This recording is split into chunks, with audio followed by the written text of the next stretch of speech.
Pemimpin negara ini diingatkan tidak menjadikan rakyat sebagai mangsa atau mempertaruhkan harga mahal bagi mencapai kepentingan politik kelompok tertentu. Timbalan Perdana Menteri Datuk Seri Dr. Ahmad Zahid Hamidi berkata, perbezaan pendapat atau pegangan dalam politik tidak menjadi masalah di negara ini yang mengamalkan sikap terbuka.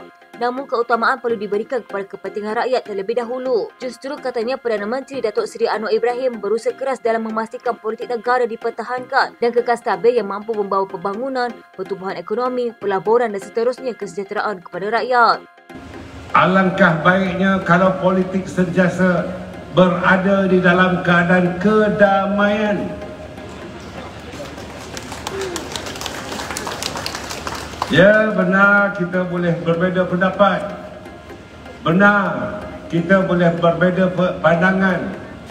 Namun yang penting kita harus memberikan keutamaan kepada kepentingan rakyat dan jangan dijadikan rakyat sebagai harga mahal yang terpaksa dibayar kerana perbezaan pegangan politik dan kepentingan politik.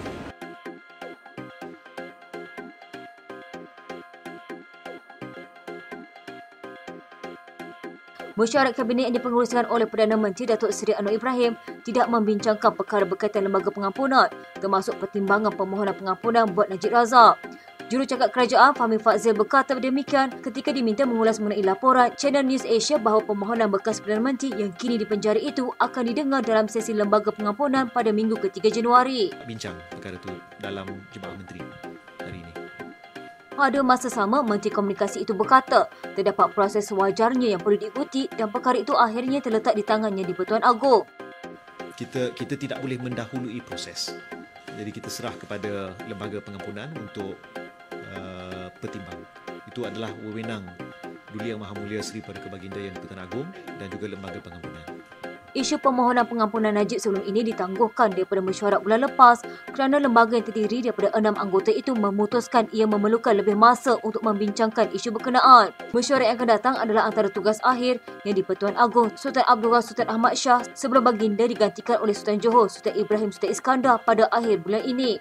CNN memetik seorang ahli kanan dalaman kalangan orang kepercayaan Najib berkata terdapat suasana positif mengenai petisi pengampunan itu sekiranya permohonan itu didengar dalam mesyuarat bulan ini. Bulan lalu Syafiee berkata pasukannya akan menulis surat ke Putrajaya untuk mendapatkan maklumat terkini mengenai permohonan Najib untuk pengampunan diraja yang difailkan hampir 10 bulan lalu. Bekas Presiden UMNO itu sedang menjalani hukuman penjara 12 tahun di penjara Kajang kerana kes rasuah 42 juta ringgit SRC International. Selain itu, Najib juga sedang dibicarakan untuk pertuduhan lain berkaitan skandal YMDB. Akar Umum Parti Amanah Negara Negeri Johor telah meluahkan pandangan bahawa sudah tiba masanya untuk Presiden Parti Muhammad Sabu membuat keputusan melantik muka baru bagi menggantikan pengerusi lamanya Aminul Huda Hassan. Dalam satu kenyataan media, Ketua Komunikasi Parti Amanah Seri Gading, Nur Azrin Sakib memaklumkan kawasan itu juga menolak kepimpinan Aminul Huda selepas beberapa alasan kegagalan dari Ahli Parlimen Seri Gading tersebut. Katanya faktor itu dibuat atas alasan dan sebab yang munasabah apabila Parti Amanah di peringkat negeri dilihat semakin tidak mampu berfungsi menyaingi parti-parti lain di negeri ini. Fokus Parti Amanah Johor pada hari ini dilihat pincang selepas kegagalan dalam mempertahankan banyak kerusi dalam pilihan raya negeri Johor 2022 yang lalu. Menurut Nur Azrin lagi, Aminul Huda dilihat terdesak dalam menjayakan usaha mengekalkan kuasa sebagai pengerusi di Johor. Beliau menyatakan walaupun Parti Amanah Johor telah berjaya meraih kemenangan dalam pilihan raya kecil Don Simpan Jeram dan Parlimen Pulai, namun ia tidak memadai bagi menzahirkan gerak kerja yang berkesan bagi pengurusan parti di negeri itu. Katanya selain itu, walaupun Parti Amanah dapat mengekalkan 2 kerusi di Don Simpan Jeram dan Parlimen Pulai dalam PRK September lalu, namun keberlangsungan arahan serta gerak kerja parti sudah dilihat ketinggalan. Sehubungan dengan itu, pihak kami mencadangkan agar diberi peluang kepada muka baru yang berkemampuan serta lebih muda bagi seiring dengan kehendak rakyat di negeri ini. Untuk rekod bagi jawatan pengurusi negeri, Parti Amanah telah meletakkan kaedah baru yang membuatkan mutlak pelantikannya hanya melalui Presiden Parti sahaja. Desas-desus semakin kuat menyatakan pengurusi Parti Amanah Johor, Aminul Huda Hassan bakal disingkirkan dari jawatan yang disandang selama ini. Namun timbul pula pelbagai persoalan berkenaan dengan pengganti bagi mengisi kekosongan jawatan berkenaan. Dalam beberapa laporan yang diterima, Ada beberapa nama yang kuat bagi menggantikan jawatan tertinggi di peringkat negeri di Johor. Antara nama yang disebut kuat bagi menggantikan Ahli Parlimen Seri Gading itu adalah Naib Pengerusi Amanah Negeri itu yang merupakan Ahli Parlimen Pulai, Suhaizan Kayat. Selain itu, nama yang kuat menjadi sebutan di negeri itu adalah Setiausaha Negeri Faizul Saleh untuk mengisi jawatan tersebut. Menurut sumber yang kuat, terdapat cadangan lain yang meminang pemimpin dari peringkat pusat bagi mengetuai amanah di negeri itu. Nama yang disebut kuat adalah pengarah komunikasi parti itu, Khalid Samad, sebagai tokoh yang paling sesuai menggantikan jawatan tersebut. Menurut sumber berkenaan, Khalid Samad dilihat sebagai sosok yang terbaik bagi membawa amanah Johor dalam menyaingi parti-parti lain di negeri itu. Kata sumber berkenaan, memang kami menolak kepimpinan Aminul Huda kerana sudah cukup masa bagi beliau menunjukkan belang sebagai pemimpin yang kini tiba masa untuk memberi laluan kepada yang lain memimpin parti di Johor. Kita tahu ianya keputusan mutlak bagi Presiden, tetapi kita di peringkat kawasan-kawasan juga mempunyai hak untuk memberi cadangan nama dan nama yang bagi kami sesuai adalah Khalid Samad. Ahli Parlimen Gabungan Rakyat Sabah, Armiza Muhammad Ali menegaskan bahawa dia tidak pernah menandatangani akuan berkanun untuk menjatuhkan pentadbiran Perdana Menteri Datuk Seri Anwar Ibrahim. Malah Menteri Perdagangan Dalam Negeri dan Kawasan Hidup itu berkata, dia juga tidak pernah didatangi mana-mana pihak bagi tujuan tersebut. Tidak pernah sign SD. Terdahulu, penulis blog kontroversi Raja Petra Kamarudin mendakwa pembangkang berjaya memperoleh 120 SD untuk menjatuhkan pentadbiran Anwar. Bagaimanapun, semakan terhadap dakwaan oleh penulis blog terbabit dan dokumen yang dipegangnya mendapati terdapat pencegahan dan menjadi persoalan. Menurut kertas ketiga yang ditunjukkan oleh Raja Petra, penyokong SD termasuk 14 daripada Barisan Nasional, UMNO 11, MCA 2, MIC 1. Senarai yang dikatakan itu juga mendakwa Muda, GPS, PBM, GRS, Warisan dan 3 anggota Parlimen Sabah akan turut menyokong kerajaan pimpinan Perikatan Nasional. Selanjutnya, senarai itu mendakwa 3 daripada 5 anggota Parlimen Bersatu yang mengisytiharkan sokongan kepada Anwar telah menarik balik sokongan menjadikan pembangkang mempunyai 123 sokongan. Bagaimanapun, Armiza berkata sentimen demikian tidak patut lagi dimainkan kerana ia hanya akan merencatkan langkah negara menuju kemajuan. Dan bagi saya cukup-cukuplah. Cukup, enough is enough.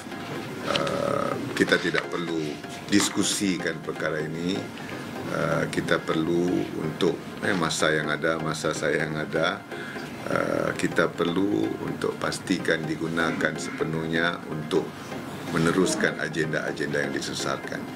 Sebagai Sabahan, pemimpin daripada Sabah GRS, I think the concern is kita melihat kepimpinan kerajaan perpaduan yang sedia ada telah memberikan komitmen yang amat tinggi dan macam-macam perancangan antara kerajaan perpaduan dan kerajaan negeri yang telah digariskan untuk menangani isu-isu legacy.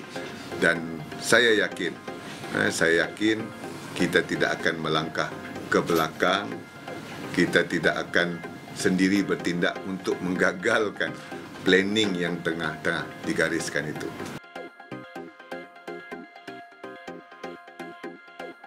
Bekas Ketua Penerangan UMNO, Chairil Hamdan berpandangan isu langkah Dubai bagi menumbangkan kerajaan hanya cerita politik untuk kerajaan dan pembangkang ke current level. Beliau berkata realitinya langkah Dubai disifatkan sebagai tidak masuk akal berdasarkan sokongan Ahli Parlimen kepada Perdana Menteri Datuk Seri Anwar Ibrahim di Dewan Rakyat. Dalam keadaan ada 148 campur dengan 5 orang yang sokong PM sebelum ini, belum lagi campur 7 ni, dah 153. 152, 153, lebih 150 lah. So untuk jatuh kurang daripada 112 majoriti, perlukan satu gelombang yang tak realistik dia akan datang daripada mana. Atas faktor itu, beliau berpandangan kerajaan dan pembangkang sebenarnya perlukan cerita politik untuk ke current level.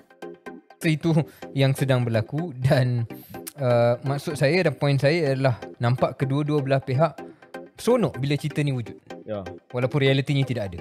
Cerita langkah Dubai bermula selepas timbalan Ketua Pengarah Jabatan Komunikasi Komuniti Ismail Yusof mendakwa wujud pertemuan antara pemimpin PN dan blok kerajaan di UAE. Menteri Besar Kedah Muhammad Sanusi Makno kemudian mengesahkan wujud rancangan pembangkang menjatuhkan kerajaan mengikut proses dibenarkan perlembagaan. Terbaru, beliau yang juga Ketua Pengarah Pilihan Raya Perikatan Nasional mendakwa sudah mempunyai jumlah sokongan ahli parlimen mencukupi bagi membolehkan gabungan itu mengambil alih pentadbiran negara. Dalam pada itu, Khairi bersetuju dengan Syarif dan berkata cerita langkah Dubai hanya memberi modal politik kepada kerajaan. Katanya ini kerana isu tersebut boleh dijadikan cara untuk kerajaan menyerang pembangkang. Nasional dah lah tak cakap pasal polisi, tak reti cakap pasal polisi. So dia macam tunggul je kat situ. So dia kena serang on something lah. Kata langkah Dubai. So dia entam kata ini apa menggugatkan kestabilan ekonomi, menggugatkan kestabilan politik. So saya rasa kalau Perikatan Nasional terus mengiyakan usaha untuk menjatuhkan kerajaan, dari semasa ke semasa akan berlaku usaha daripada pihak PHBN untuk hentam mereka. Khairy dan Syahrir juga berharap cerita untuk gulingkan kerajaan perlu dihentikan tahun ini.